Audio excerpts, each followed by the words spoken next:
Voilà, la semaine dernière, nous avons reçu cet homme de Dieu sur ce plateau, le pasteur Innocent Quadio.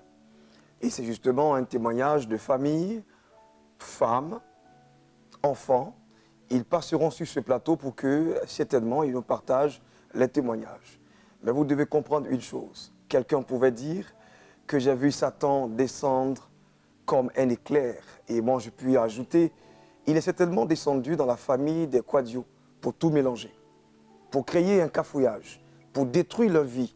Parce que certainement, ayant vu une grande grâce qui était en train de s'élever, et certainement, Satan s'étant pris à cette famille, au point de toucher même l'épouse. Oui, une épouse qui, après s'être détachée de son époux, s'est retrouvée dans les bars. Oui, elle s'est retrouvée dans les nightclubs. Qu'est-ce qu'elle y fait? Elle est serveuse. Serveuse, mais vous le savez, il y a encore autre chose, autre commerce. Et aujourd'hui, nous allons recevoir cette dame qui a aussi touché le fond, non, le tréfonds de la prostitution. Mais elle est ressortie grâce au Seigneur Jésus-Christ de Nazareth qui n'avait pas encore terminé avec cette famille Quadio. J'ai l'insigne honneur, mesdames et messieurs, pour vous qui suivez cette émission Dieu à l'œuvre, de recevoir ici notre maman pasteur Quadio. Bonjour maman. Bonjour. Que Dieu vous bénisse. Amen. Vous êtes toute rayonnante. Merci. Et Dieu vous bénisse aussi. Ah oui, si. je vois une dame avec, vous dégagez cette gloire, cette grâce. C'est la grâce de Dieu. Oui, si. C'est la grâce de Dieu. Cette grâce que vous avez aussi quand même, vous cherchiez dans le temps. Vous ne saviez même pas où et comment est-ce qu'on touchait à la grâce de Dieu. C'est ça. Vous étiez comme obscurci de l'intelligence. J'étais voilée. En fait, je vais d'abord bénir le nom de Dieu pour notre présence ici et dire merci à la télé Béni TV. Et je peux commencer? C'est parti depuis 2010. J'étais avec mon homme et on nous a chassés. D'abord, avant de nous chasser de la maison, je vendais porc au four à la rue Princesse. Je vendais des trucs, je vendais des jus. Vraiment. Je mangeais, je préparais porc au four pour vendre, pour pouvoir m'occuper des enfants. Et je vendais aussi des jus et autres, tout ça. Et donc, les soirs, quand je rentre, mon mari vient, quand il vient, il est tout saoulé. Vraiment, je priais. Mais j'attrapais mon cœur. Mais arrivé un moment, je ne pouvais plus, je ne supportais plus. Je ne supportais plus. Et moi aussi, quand je vais faire le marché pour venir vendre les soirs, je passe dans les drums là. Je passe dans les drums là et je prends une tournée. C'est comme ça que ça a commencé. En fait, c'était pour tuer votre, voilà. votre chagrin, voilà. votre colère en fait. Voilà, c'était pour tuer ça. Donc je passais dans le coin là pour prendre quelques tournées. Et puis quand je viens, je suis rayonnante, je me cache derrière la boisson, comme si ça, tout allait bien. Or, ce n'était pas le cas. Et petit à petit, j'ai commencé, dans une tournée là, j'ai commencé maintenant à me mettre quelque part, prendre les bières. Je prends une bière bien là, et puis je rentre. Donc c'était comme ça ma vie. Et donc, on nous a chassés même de la maison. Donc on s'est retrouvés à Avocatier marché, à Bobo. Et c'est là-bas que tout a commencé. J'ai commencé à me décourager. Et puis, je lui ai dit comme ça que je ne veux plus. Je ne veux plus de lui. Ouais. Je ne veux plus de lui. Et lui, il ne voulait pas. Il insistait, il venait seulement. Moi aussi, je dis, je vais aller chercher du travail comme pour subvenir aux besoins des enfants. Puis, comme elle partait à l'école, donc je vais travailler pour pouvoir les mettre à l'école. Et c'est comme ça que j'ai commencé à chercher du travail. Je voulais travailler dans un restaurant. Je ne voulais pas travailler de bar. Et même quand j'ai cherché, je n'ai pas eu. Donc j'ai une camarade qui a dit, mais tu es en train de chercher les bars là sont là. Tu peux aller travailler dans le bar. J'ai dit, ah, je n'aime pas. Elle dit, mais tu as fait comment? C'est là-bas, il y a travail à l'heure. Donc c'est dans ça que je suis partie maintenant travailler dans le bar. Et il est revenu une fois, il m'a dit, voilà, que lui veut. Ça, moi, je dis, il ne veut pas, même si Dieu descend. Toi là, je ne te marie plus. C'est fini, tu as perdu trop mon temps. Et c'est bon comme ça. Moi là, il y a les gars qui sont là-bas, ils ont l'argent. Toi, tu n'as rien. Toi, tu es là pour me retarder. Tu es là, c'est palabre seulement. On fait palabre. Dans le quartier même là. Tout le monde nous connaît. Tout le monde nous connaît. Ouais. Hein? Tout le monde nous connaît. D'abord, avant d'aller même travailler dans le bar, on vendait bangui glacé. Quand on finit de vendre bangui glacé, là, comme ça, là, la recette, on peut avoir 30 000, 40 000. On s'en va s'asseoir dans un maquis et puis on boit. On prend l'argent, on s'en boit. Quand on finit de boire, mari, hein? avec lui. Là, vous étiez vraiment... Oui, on va s'asseoir et puis on boit bien. Quand on finit de boire comme ça, on dirait je ne sais pas quel mot je vais dire, on dirait des sauvages. On se battait.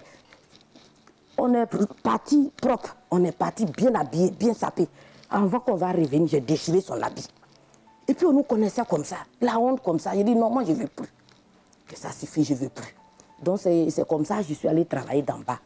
Et je suis allée travailler d'en bas là. J'ai commencé, ma camarade m'a dit, ici là c'est comme ça que ça se passe. Au début, quand je viens, il rentre dans la douche, je prie.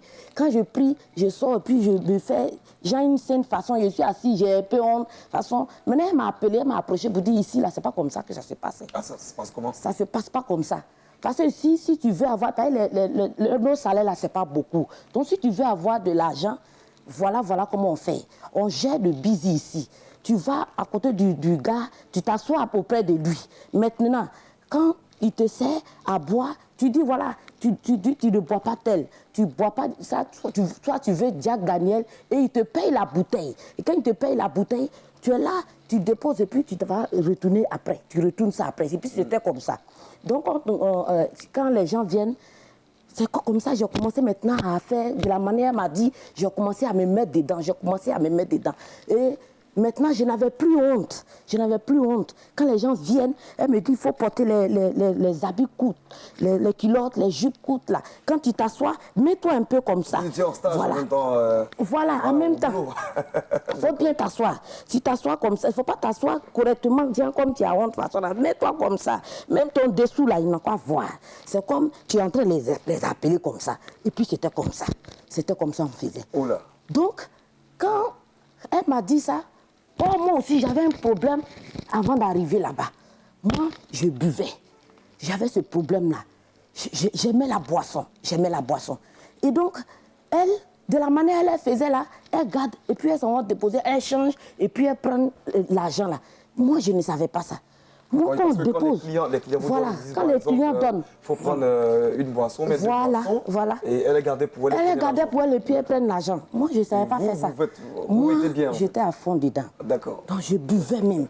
Je bois même bien. Mais puis, quand je suis ivre, j'ai déjà causé avec le gars. J'ai déjà causé, géré des études. Quand le gars me dit, aujourd'hui, voilà, je vais avec toi. Ton prix, c'est comment?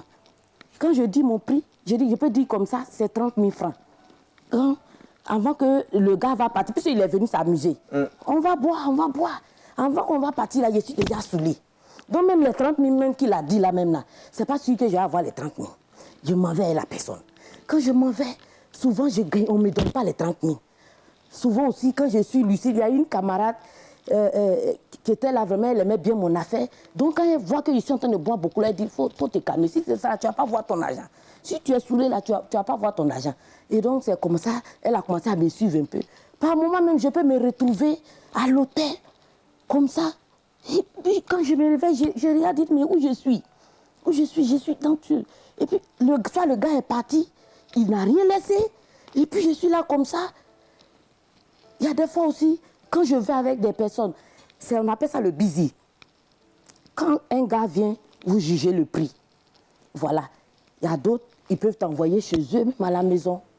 Et d'autres qui t'emmènent à l'hôtel. Voilà. C'était comme ça. Mais arrivé un moment de ma vie, quand ça s'est passé comme ça, plus de 2 à 3 fois. Et puis je me suis réveillée dans les endroits où 105 francs. Et puis je me suis réveillée comme ça. J'ai dit non. Je me suis assise, j'ai dit non. Il faut que ces choses-là s'arrêtent. On ne peut pas servir sans voilà, on peut pas, voilà, et puis voilà, être esclave. Que vraiment, il faut que ça s'arrête. Et je suis allée chez ma petite soeur. En temps, je travaillais. Donc, et un jour, je suis allée chez ma petite soeur, ma camarade m'a appelé, c'était mon jour de repos. Donc, elle m'a appelé, il y avait un gars qui était là, il était plein aux as. Donc, elle a dit, il faut venir. Il y a un gars qui est ici. Il faut venir. Donc, je suis venue, j'ai pris mon taxi, j'étais avec un gars. D'abord, j'étais avec un copain qui était là. Et puis, on est parti. Quand on est parti, elle m'a présenté le gars, j'ai commencé à le séduire. Et donc, après, lui, celui que je suis venue à lui là, je l'ai laissé à ma camarade là, il a dit, il faut le gérer. Vous cherchez les astres. Voilà, il faut le gérer. Donc, j'ai dit au gars, allons-y. Donc, on a jugé le prix. Et ce jour-là, il m'a dit qu'il allait me donner 50 000 francs. Et qu'on est parti. Quand on est parti chez lui, on a fini le travail. Il m'a donné mon argent et je suis rentrée. Celui même que je suis venue à lui, je l'ai laissé là, pour lui, est fini. Je l'ai laissé là, puis je suis rentrée. Quand je suis rentrée, il y a un jour, il y avait un rendez-vous avec ce même monsieur. J'avais rendez-vous avec lui. Mais c'était comme quelque chose était en train de me retenir. J'avais mon transport, ma prise, j'ai dit, mais il faut partir. Parce que je voulais prendre une maison. Et puis faire aussi comme mes camarades là, mes autres camarades, avoir quelque chose à faire, au moins avoir un petit commerce, avoir peut-être une cave, en tout cas, un truc comme ça dont j'ai expliqué au gars. Et il m'a dit comme ça qu'il allait me donner 1 million. Et donc, ce jour est arrivé, maintenant je vais partir, il m'appelle seulement. Je dis, il vient, mais c'est comme quelque chose me retenait. C'est comme, il y avait un danger. Et quelque chose était en train de me retenir. Je veux partir, je n'arrive pas à partir. Ma petite se dit, mais il faut partir. Je dis, je vais partir. Quand je rentre, j'ai une peur qui m'envahit. Je rentre, il y a une peur qui m'envahit. Je dis, ah, il y a quelque chose qui ne va pas. Je ne sais pas pourquoi elle me sent comme ça. Je ne sens pas ce rendez-vous-là. Ce rendez-vous-là, je ne sens pas ça. Donc, elle dit, ah, tu ne sens pas ça comment? Ah, parce que je dormais avec elle là, et puis elle-même, ils l'ont chassée même de sa maison, elle avait un conteneur là, c'est dedans, elle dormait. Donc voilà, elle aussi, elle cherchait un secours. Voilà, donc tu n'as pas envie de partir, comment? Il faut partir, le magasin est petit, il faut qu'on ait au moins un point pour truc. Le magasin est petit, il faut chercher à aller voir le gars. J'ai dit non, je ne sens pas. Donc je ne suis pas partie. Et le gars m'a appelé, il était en colère. Tu me fais attendre, pourquoi tu ne viens pas? Tu étais en colère, il y a quoi? Pourquoi tu ne viens pas? Il dit non. Il est gentil, hein, pour quelqu'un qui donne de l'argent, qui se met en colère. Oui, et puis il se met en colère. C'est là que j'ai vu que c'était pas clair. Que Dieu même était en train de me panier même d'un danger. Et donc je ne suis pas partie. Il dit non, je ne peux pas venir. Je suis fatiguée, c'est comme ça qu'il a répondu, je suis fatiguée. Et puis, je suis restée. La même nuit, j'étais couchée et j'ai regardé ma vie. Je n'étais vraiment pas fière de ce que j'étais devenue. Parce que même pas dans l'hôtel, souvent même les gars venaient même dans la douche. On pouvait aller même dans les toilettes. Et puis on pouvait même aller même dans les rues. S'il y a une table, en tout cas cachée derrière. Et puis cette sale vie là. Et puis je me sentais sale. Quand j'étais couchée là, je me sentais sale. Et vous aviez 3 enfants? Oui. J'avais 3 enfants et je me sentais sale, je pensais à mes enfants. Et vraiment, j'étais couchée là, j'avais ma Bible et je l'ai mise sur ma poitrine. J'ai commencé à prier, j'ai dit Seigneur, vraiment, est-ce qu'il n'y a pas un camp quelque part? Bien une église, je vais aller à ma retraite, je vais aller dans une église. Ou bien quand je vais aller me mettre là-bas, parce que cette vie que je mène là, je ne suis pas en paix. Je dis, je suis venue chercher l'argent. L'argent, je n'arrive pas à garder. Je n'arrive pas à être comme les autres. De la manière les autres sont bien. Elles arrivent à faire leur petit commerce. Moi, je n'arrive pas. Quand l'argent tombe dans ma main, je m'en vais boire. Vraiment que ça s'arrête. Je veux aller dans un camp. Et la même nuit, là, j'étais en train de prier comme ça. Et il y a ma mère spirituelle qui m'a appelée, maman Élisée, que je salue de passage. Elle m'a appelée. Elle dit, ah, il faut venir. Que la vieille est là. Ma maman est quittée au village. Elle était à Avocatier. Il faut venir. Donc, quand je suis partie, elle était là, ma maman m'a vue, elle a commencé à pleurer. Parce que quand la vieille vient, je suis à ses petits soins, je suis à côté d'elle. Mais cette fois-ci, quand elle est venue là, je ne la calculais même pas. J'étais dans la boisson, quoi. On vendait coup devant la porte, tout ça là. J'étais assise là-bas. Donc, elle a appelé ma mère spirituelle, a commencé à pleurer, que je ne reconnais plus ma fille, qu'elle a changé. De toute façon, elle est devenue, je ne la reconnais plus. Je ne sais pas pourquoi elle est devenue comme ça. Pardon, faut m'aider. C'est ça, elle a dit. Je vais partir avec elle au camp. C'est ainsi qu'elle est venue me voir.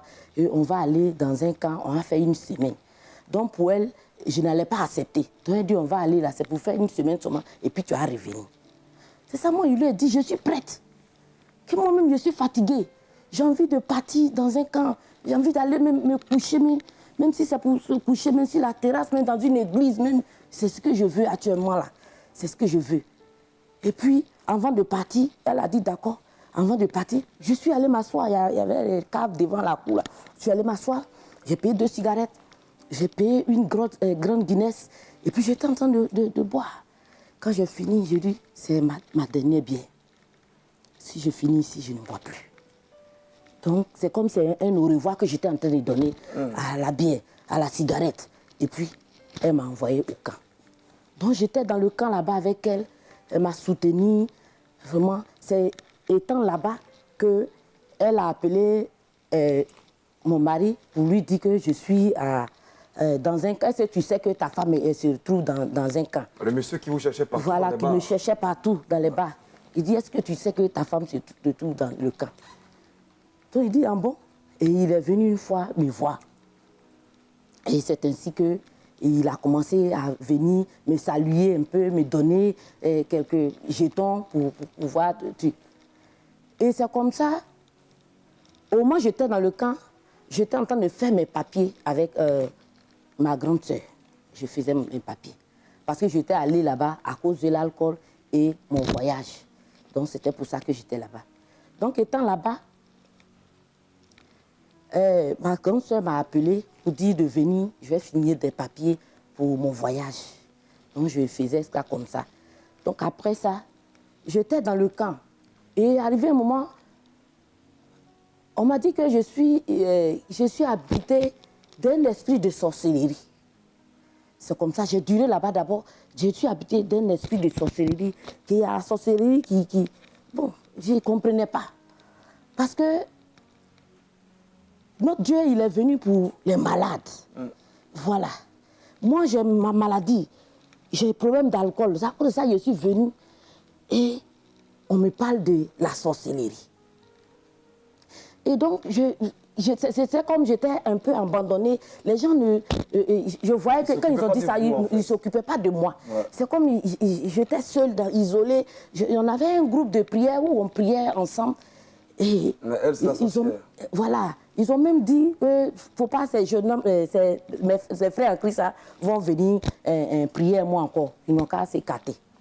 Et la maman du camp même m'a dit qu'elle ne peut pas régler ce cas-là, tout ça là. Donc c'est ainsi que ma grand-soeur m'a envoyé de l'argent. J'ai donné à ma mère spirituelle, elle a pris une maison aux alentours là. Donc je ne pouvais même pas venir encore dans l'église, tout ça. Donc j'étais à la maison et j'étais seule. J'étais dans mon coin, personne ne causait à moi. Quand je passais même dans le quartier, même les gens me regardaient. Un Jésus qui ne peut rien faire. Oui, voilà. Donc je ne comprenais pas ça. Je ne comprenais pas. Donc, c'est ainsi, il y avait un livre de mon frère là, je ne sais plus. J'ai commencé à lire ce livre-là d'un homme de Dieu, je lisais, et puis comme ça, il y avait une adresse dessus. Donc j'ai dit, je vais aller là-bas faire les prières. Ça, c'était à Agrippa, une autre Agrippa quelque part là. Donc je venais là. Donc je venais prier là. Et puis après, je suis retournée. Quand je suis retournée, j'étais là, je me sentais seule. Église, tu es là, dans le quartier, tu ne peux pas aller à l'église. Tu es là, mais il y a les veilles de prière, tu ne peux pas partir là-bas. Donc je me sentais vraiment seule. Et c'est ainsi que je suis allée voir mon mari, qui était dans son atelier. Et j'ai dit que je voulais venir voir les enfants. C'est comme ça que j'ai reçu d'abord une parole, que j'étais en train de prier comme ça. Et puis comme ça, Dieu me disait, va dire à ton mari, au père de tes enfants là, va lui dire d'aller chercher ses enfants, que le moment est venu que les enfants soient avec lui. Yes. Donc je suis allée lui dire ça. Je suis allée lui dire. Donc au début, comme il faisait son petit malin là, un peu assis moi là, j'ai fini de parler. Oui, mais à lui, donc voilà, voilà. C'est pour ça qu'il est revenu. Donc moi aussi, quand j'ai fini de parler, je suis rentrée. Et un jour, il m'a appelé pour dire que les enfants sont là. Donc moi, j'étais là, je suis venue, j'ai dit à ma mère spirituelle que les enfants sont venus chez leur papa là, je vais aller les saluer. C'est comme ça que je suis partie les saluer. Et j'étais là. Et il me dit, tu es venu faire quoi? Il dit, je suis venu saluer, rester un peu avec les enfants. Comme Attiqué là n'est pas bon, tous les jours, ils vont aller payer Attiqué dehors, ils vont payer à locaux, tout ça là. C'est pas lui. Je vais rester pour préparer un peu pour les enfants, là, pour la semaine qu'ils vont faire. Et c'est comme ça, c'est ainsi que je suis restée. Et quand je suis restée là, c'est là même que j'ai commencé à faire les papiers. Les papiers, tout allait bien. Tout allait bien, on était là, on était bien, vraiment dans l'amour. On était là.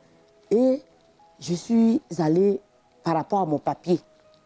Donc le temps est venu. Il m'avait même dit d'aller signer les papiers pour lui. Et j'ai même refusé. Parce que je vivais dans le mensonge. Je mentais. Je n'étais pas vrai avec lui. Ouais. Je n'étais pas vrai avec lui. Je mentais. Donc tout ce qui était... J'étais là par rapport à quelque chose. J'étais là, je voulais me cacher.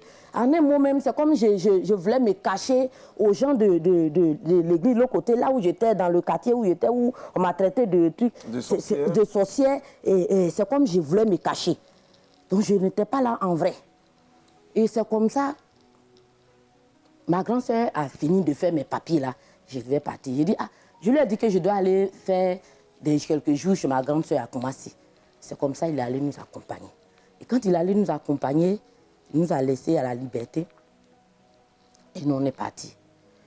Donc, quand on est partis, voilà que mon voyage est arrivé. Je vais partir maintenant. Quand je suis arrivée maintenant, tout s'est bien passé ici, jusqu'au Maroc. Et quand je suis arrivée, ils ont contrôlé, tout était bien. Tout était bien. Où j'allais maintenant pour monter dans l'avion, et il y a un agent qui est quitté là-bas. Ce jour-là, il ne travaillait pas. Il est quitté là, les gars ont fini de contrôler tout. Je vais monter. Il est quitté l'autre côté là-bas. Il est venu m'arrêter. Madame, des simples questions comme ça, je n'arrivais même pas à répondre. J'ai commencé à trembler. J'ai commencé à trembler. Il dit, c'est là, son papier, il y a un problème dessus. La façon elle se sent, la façon elle fait là, il y a un problème dessus. Allez-y au poste de police. C'est comme ça. Je partais à mon beau, et c'est comme ça qu'on m'a ramené au poste de police. Donc on m'a ramené là-bas. J'étais là. J'avais ma Bible en main encore. Mais je n'arrivais même pas à prier, je n'arrivais même pas à regarder, mais je tremblais sur moi. C'est comme ça, arrivé là-bas maintenant. Quand le gars, il a regardé, quand on vous arrête comme ça là, soit l'avion, le premier avion qui vient, si c'est en Libye ou si c'est où, on te met dedans, tu vas descendre là-bas. Tu connais quelqu'un, tu ne connais pas quelqu'un là-bas, tu t'en vas seulement. Mais ce jour-là, Dieu a fait grâce. Dieu a fait grâce et il y a un avion qui devait se retourner sur la Côte d'Ivoire. Et c'est comme ça, on nous a mis dans l'avion là. Et puis je suis arrivée ici. Quand je suis arrivée, vraiment, j'avais perdu espoir. J'étais découragée. J'étais découragée. Et le même encore m'a appelé encore. Quand il m'a appelé, j'ai dit que je suis là. J'ai honte de l'expliquer, j'ai honte de lui parler. Pour ce que j'ai fait, j'ai honte. Donc il a dit ça va, il dit oui ça va. Oui ça va. Et donc j'ai laissé. Je n'ai pas parlé ce jour-là. Et après un autre jour, je l'ai appelé maintenant pour dire que je vais t'expliquer quelque chose.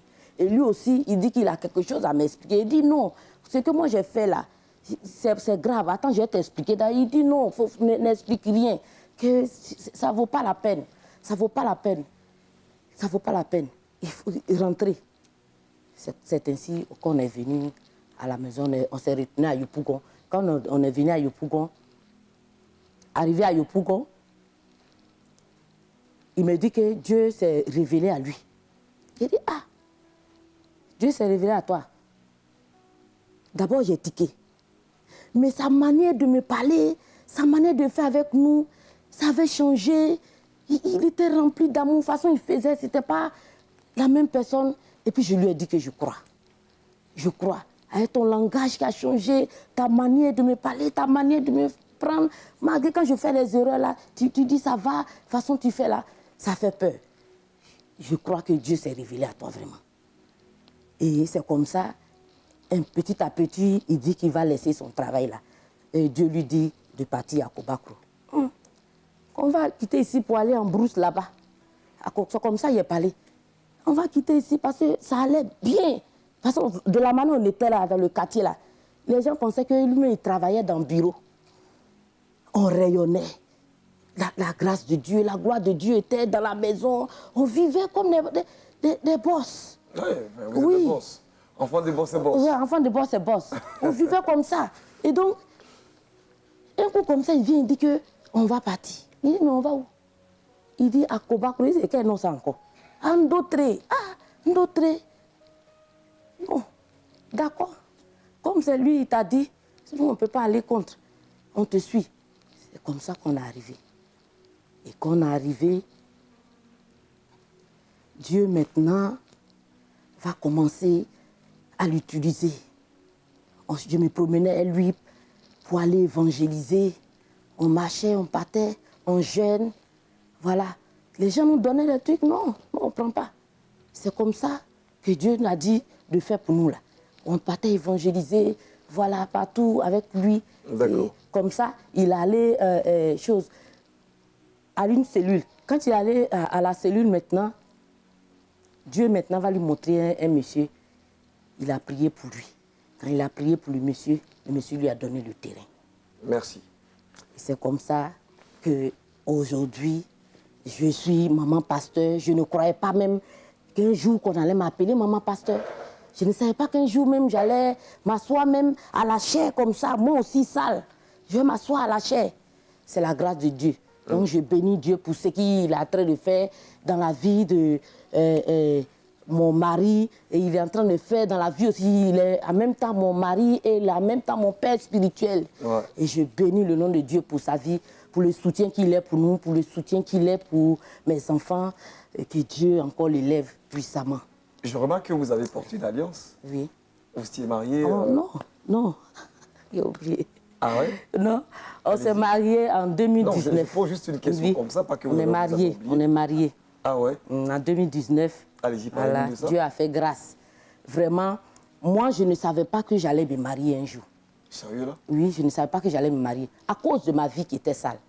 Parce qu'arrivé un moment de ma vie, j'étais découragée.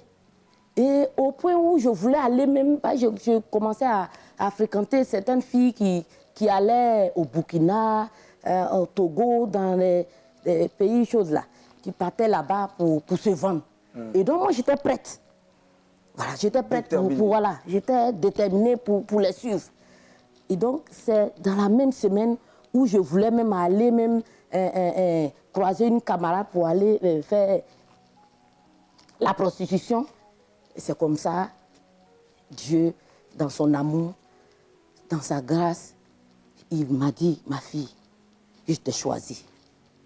Viens servir auprès de ton serviteur, qui est mon époux, et je sers auprès de lui aujourd'hui. Et par la grâce de Dieu, il nous a donné un terrain, il nous a donné une église, et il nous a mariés. Ça, c'est la main de Dieu. Vous rayonnez, madame. Ah, c'est la gloire vous de Dieu. rayonnez. On voit la grâce et la gloire de Dieu sur vous. Et c'est pourquoi je l'ai dit à l'entame, là où le péché abonde, la grâce de Dieu surabonde. Amen. Franchement dit, je le disais, Satan est rentré dans votre famille pour briser votre élan, j'allais dire, votre gloire. Mais le Dieu réparateur a réparé toutes les brèches qui y étaient. Franchement, on vous voit, on sent la gloire de Dieu. Amen. On sent une grâce certaine. Je vais profiter de votre témoignage pour parler à Sonia. Je vais parler justement à Laetitia, je vais parler à Edwige. Et je vais parler donc à qui? À Sylvie. Je vais parler à toutes ces filles qui prennent peut-être des pseudonymes pour être sur la toile, pour se vendre, pour s'exhiber, pour dire, faire le busy, espérant certainement retrouver les voies de réussite. En fait, elle a essayé et elle a échoué. Elle a échoué parce que ce n'est pas ça sa destinée. Vous pouvez avoir de l'argent dans un secteur, mais lorsque ce n'est pas votre destinée, vous n'allez rien faire avec cet argent. Et elle a connu justement cette histoire. Quelqu'un pouvait aussi dire depuis son salon, mais comment un homme peut-il permettre que sa femme, qui ait fait la prostitution, se vienne à la télévision et s'exposer? Ouais, c'est une question qu'on peut se poser. Mais en réalité, elle ne s'est pas exposée. Elle a juste exposé Satan. On a exposé les œuvres du diable. On a dit à Satan qu'il n'est rien. Et quel que soit ce que nous avons vécu, nous serons toujours forts à raconter les témoignages combien nombreux et merveilleux que le Seigneur nous donne d'avoir avec lui. N'ayez pas honte, venez justement sur ce plateau rendre témoignage qui va édifier plus d'une personne. J'aime votre témoignage, j'aime votre famille déjà et on va terminer avec cet autre témoignage. Monsieur est passé, madame est passée, mais dans tout ça, vous étiez séparés, les enfants étaient livrés à eux-mêmes. Ouais. L'aînée a décidé de prendre les taureaux par les cornes, elle a espéré être responsable, mais de la plus mauvaise des manières. C'est elle qu'on va recevoir certainement en dernière émission et écouter également son témoignage. Merci infiniment, maman pasteur Kwadio. Quel est le dernier mot que vous allez dire justement à toutes ces sœurs-là qui vous suivent? Bon, j'aimerais dire à mes sœurs, toi qui te trouves encore dans la prostitution, ne te dis pas que c'est fini. Ne te dis pas que c'est fini. Le temps de Dieu arrivera dans ta vie, où il va te toucher de là où tu es. Tu peux être dans la boue. Tu seras même peut-être couché, même si le lit même de l'hôtel. Et c'est là qu'il va te toucher. C'est là qu'il va t'apparaître. C'est là que Dieu même va te toucher véritablement. Il est là pour nous. Il est venu pour les malades. Il n'est pas venu pour les bien portants. Tu es prostitué, tu es drogué, tu es soulard. Jésus est venu pour toi. Et il t'attend. Que Dieu vous bénisse. Merci. Parole sage de maman pasteur Kwadio qui est passé justement de la prostitution à la gloire. J'allais dire ça comme ça. Merci infiniment. Prochain témoignage, ça sera donc la fille aînée de ce couple pastoral Kwadio. Que Dieu vous bénisse depuis votre position.